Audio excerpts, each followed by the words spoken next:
So it's been a while since we've done our last stock picks video, and I guess it's been a couple weeks, but it's the new year. It's 2016. I do have an outlook for the year, but I don't have an outlook for the upcoming week in general. If you want to take a look at what happened last week, the stock market remained pretty much stable. We had a sell-off on Wednesday and Thursday, but other than that, I'm not really sure what's going to happen in the upcoming week. Nothing really special is happening.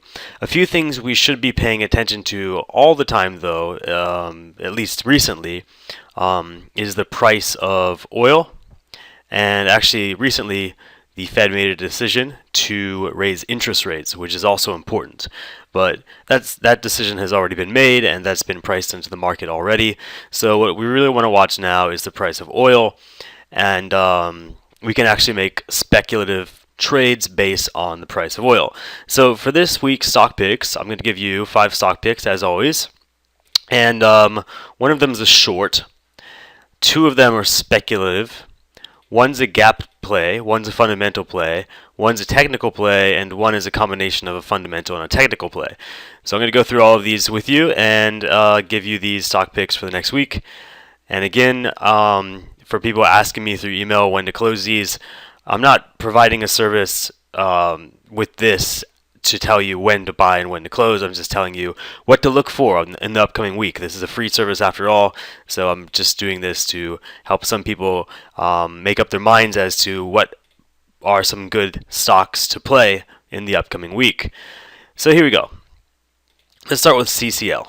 CCL is a cruise line, and this is the only stock I'm determining to be a short play.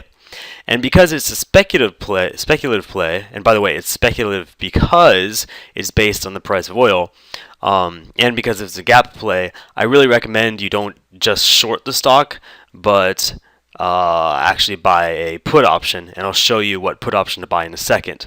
But the main reason we're buying a put option is because it's speculative, not because it is a gap play, though I do prefer to play gap plays with options. So if you don't know, a put option is the same as shorting stock, except you don't have to pay so much money and you have time decay. Now I'll show you the put option to play in a second, but let's look at why we want to short CCL. First of all, we've got an area gap right here. The double white candlesticks are typically filled within 10 days, and if they don't fill within 10 days, then 90% of them will fill within 30 days. So we're going to be looking out until probably at the end of January for this to fill. Now if it fills, it's going to hit the price of 53. Right now it's at 54.48. Now unless you're shorting a large amount of stock, that's not going to make you a lot of money, so we're going to look for a put. By the way, let's take a look at some other technicals. There's a number of technicals I like to look at, but I'm just going to stick with a few of these, and I'll explain them in a second. I'm going to take a look at these 3 first. Alright, so the only one here that's giving us an indication that we would be correct in the gap filling is the Chaikin oscillator, which is showing money flowing out of the stock. That's not really exactly what the Chaikin oscillator means, but you can think of it like that. The Chaikin oscillator is the most complicated of all the indicators I use, but once you see it basically hit 0 and fall to the negative territory and begin going downward, you can place your bet that people are taking their money out of the stock or starting to short the stock. And if you look at the pattern, this candlestick pattern, this 3 candlestick pattern, looks kind of like a fake evening star pattern, if you're familiar with that. Now the gap here on these 2 white candlesticks I think has already closed. We could have shorted it on Wednesday and made some money there, but actually this short on Monday, on the upcoming Monday, is actually going to be a bit better because we can make it all the way down to 53. Now the put option I've already chose is this put option right here. Let me enlarge that. Okay, so I would say go with the January put option at the strike price of 55. Why? Because that puts us in the money, which means we are going to have a pretty high delta. The delta gives you an indication of how much you can expect to make every dollar the stock falls. So if we are thinking that the stock is going to fall down to 53, and right now it's at about 55, we could expect to make 57 times 2 in terms of money. So we'd be making over $100 on a trade that only costs $128. Now I also like this because the break even is basically a little bit above where our gap is supposed to fill. So even if our gap doesn't completely fill, we can expect to break even on this option. And the bid to ask spread is actually pretty good, even though the open interest is not that high. If you're not familiar with all this options terminology, don't worry so much. Just remember that this is the option we're buying. It's a January 16 put option, which means we are bearish on the stock and we are buying at the strike price of 55. So that's CCL. Going to move on to the next pick, which is Russ. Full disclosure, I have a Russ call option open at the moment. Russ is not a speculative play, it's a fundamental play, because what you're doing when you buy Russ is you're betting against the Russian economy. It's a 3 times leverage bear ETF. It's actually not a stock. It's a collection of shorts on the Russian stock market. Now, I call this a fundamental play because Russia has a lot of problems with its neighbors, specifically Turkey and the Ukraine.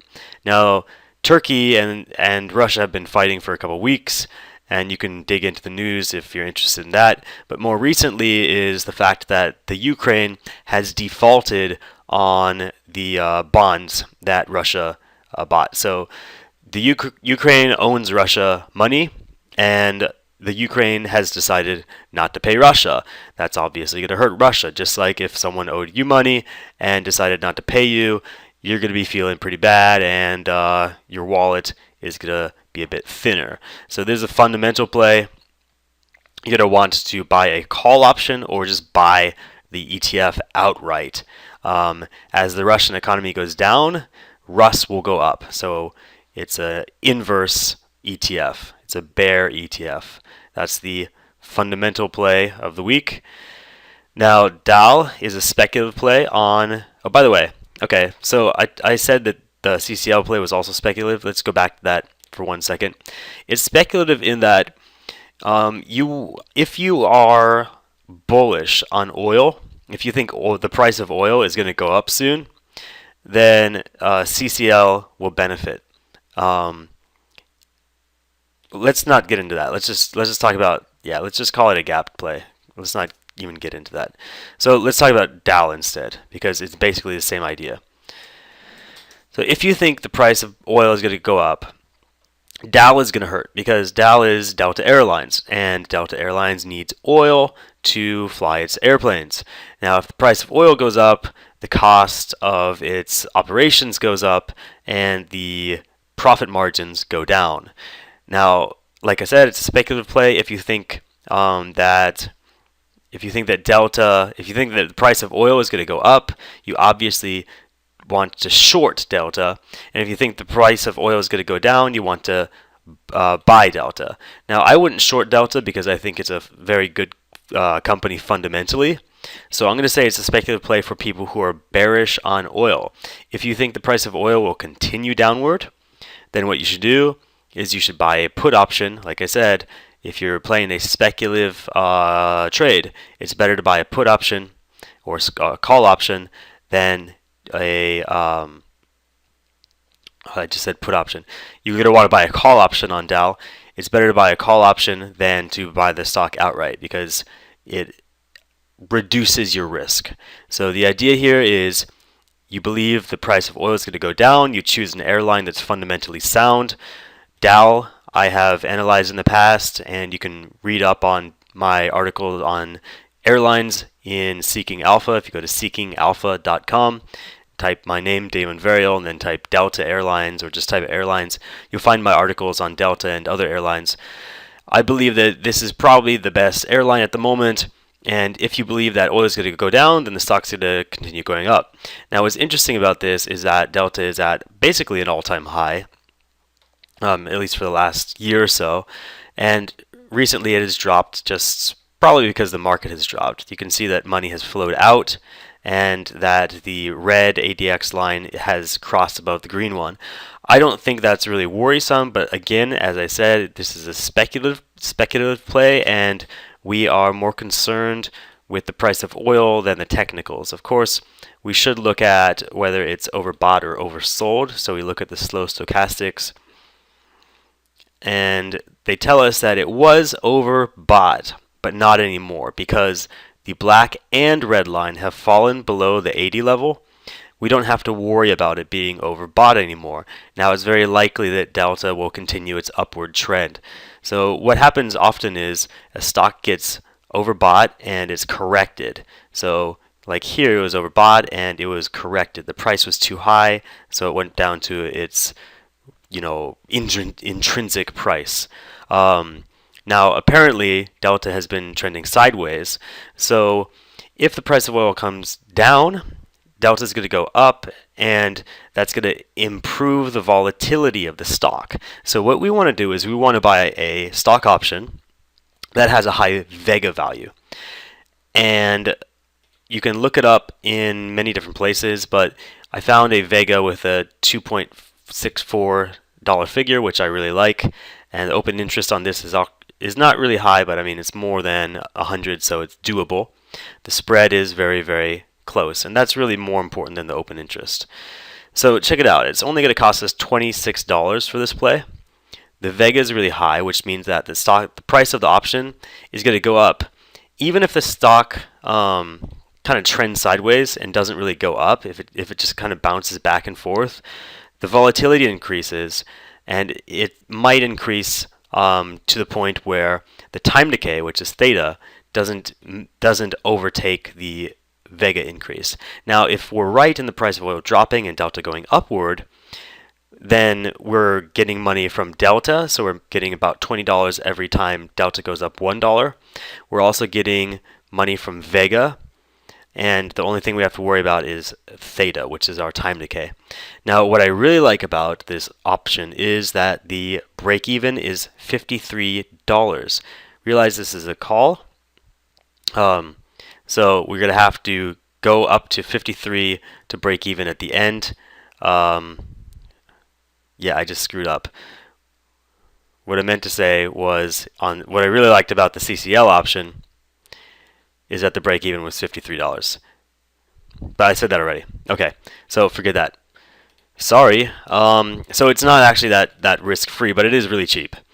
Yeah, because it's a call, the break even $53 means that we really do need to see some improvement in the volatility, or we do need to break that resistance level that's at about $52 to really gain a profit. So this is a speculative play.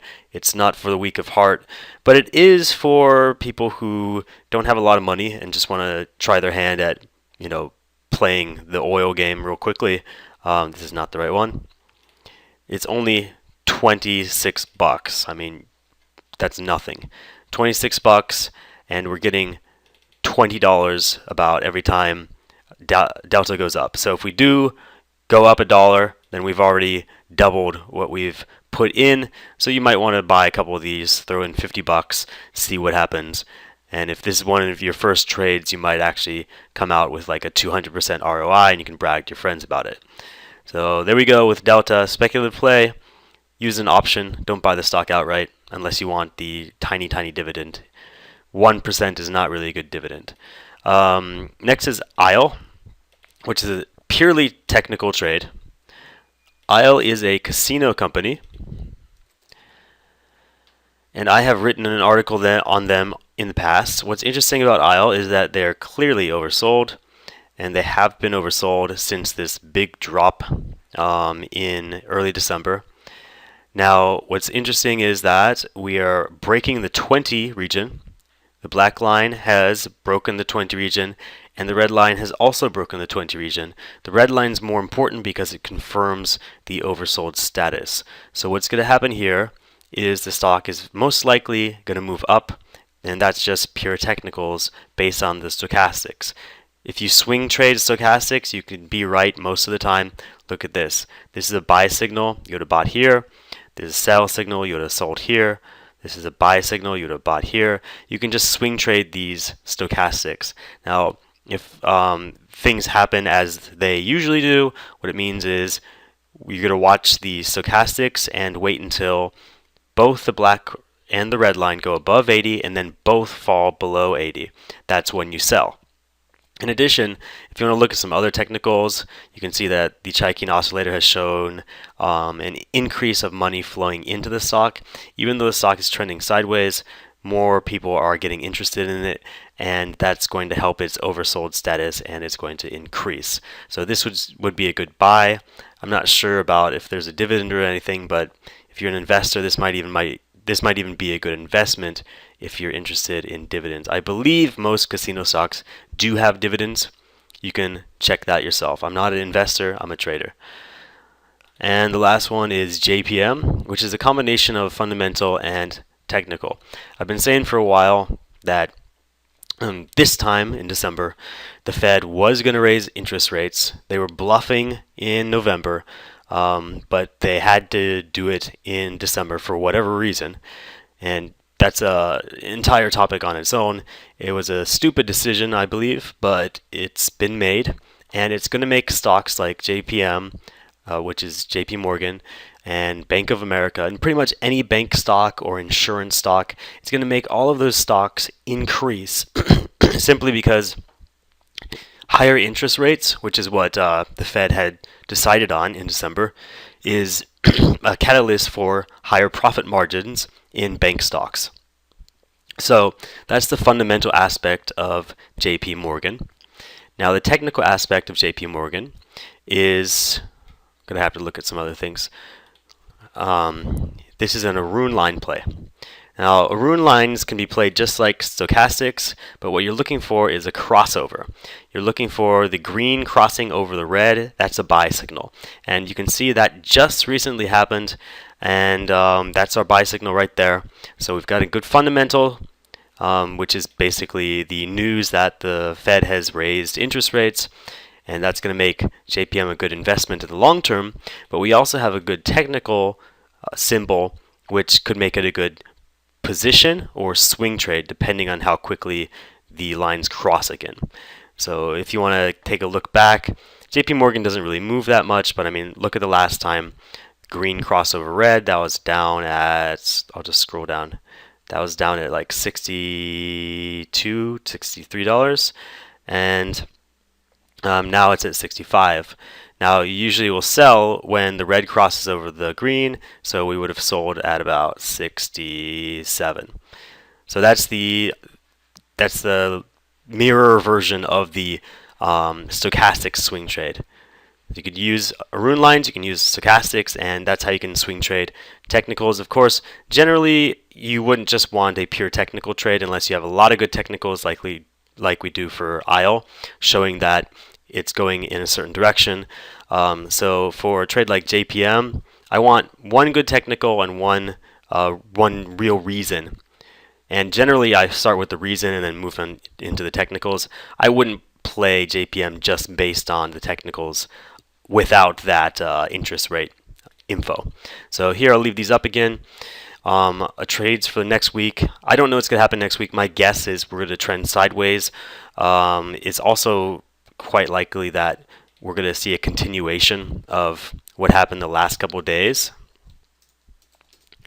which was a precipitous fall. But I don't see the often foreseen market correction happening in the next week. So don't worry too much about having a lot of short positions. Just make sure that your portfolio overall is hedged about half short, about half long. Of course, if you're more bearish than bullish, you can have more short positions. If you're more bullish than bearish, then vice versa. But this time I'm only offering one short trade, and that's CCL. Again, it's a gap trade, and I would prefer you use a put option, January 55. And then the put option for Delta, another speculative trade, would be a call option for January 16. Now I'm going to be playing Rus, Dahl, and JPM. I'm not going to be playing ISLE and CCL. So there's the disclaimer. But these are the best picks I can think of for the upcoming week. Again, not all trades are just based on weeks. Some are based on months. Some are based on days. It depends on how you trade. But anyway, if you have any questions, that's it. Sorry for the delay. I had been on vacation for a week, and I'll be updating, of course, every week if I can on these weekly stock picks for free on YouTube. And please subscribe. Thank you.